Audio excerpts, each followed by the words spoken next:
जो next topic है that is Newton's universal law of gravitation. Okay, so Newton gave a law of gravitation. According to him, in universe any two objects attract each other with the force of attraction, and the force of attraction is directly proportional to the product of their masses and inversely proportional to the square of the distance between them. This is the statement for Newton's law of gravitation. Okay, so we derive the formula for the force of attraction. First of all, this force is attractive in nature, that is the two objects will attract each other.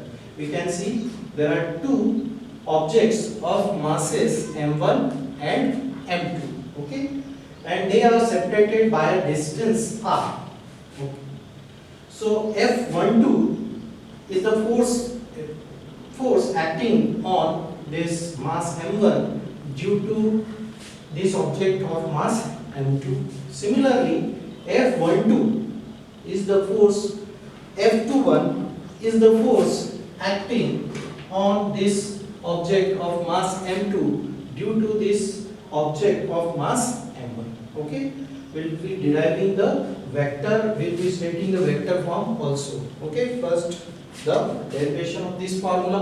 Now according to Newton stated that the force acting on these two objects, okay, the force of attraction, okay, this force of attraction is directly proportional to the product of their masses. We know the masses of these objects are m1 and m2, so F is proportional to m1 and m2. Okay, next statement was that the force of attraction, okay, the force of attraction between these two objects is inversely proportional to the square of distance between the two objects. You can see the distance between this object is r, so force F will be inversely proportional, so we will write 1 upon r square. So F is proportional to 1 upon r square.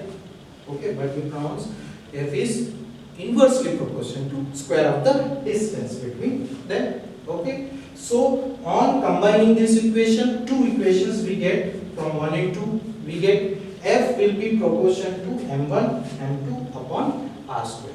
Okay, we will remove this proportionality constant and proportionality sign and multiply by a constant. Here that constant is capital G.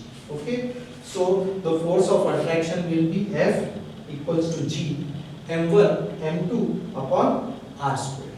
Okay, where G is called universal gravitational constant. Okay, the value we will be finding the value of G later on. Okay, first of all we know that we should know that G is called universal gravitational constant.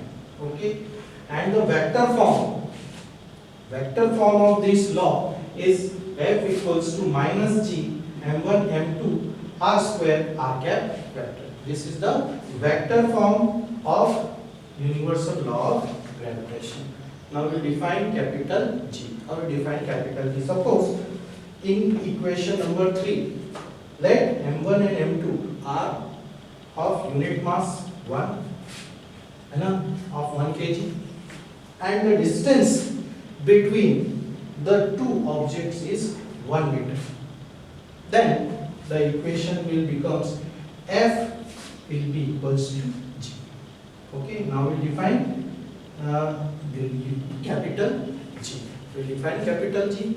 So the value of universal gravitational constant is equals to the force of attraction between two bodies of masses 1 kg and which are separated by a distance of 1 meter. Okay, this is the definition for universal gravitational constant G. Remember, value of G is same at all places. Okay, it doesn't change. Okay, now we can find unit for G. Okay, the unit for G is Newton meter square per kilogram square. That is the unit of capital G. That is universal gravitational constant, and its value is 6.67 into 10 to the power 11 Newton meter square per kilogram square. Okay, this is the value of capital G, that is universal gravitational constant. Next is the dimensional formula for capital G. Okay, so the dimensional formula for capital G is m minus 1 L3 T minus 2. Thank you.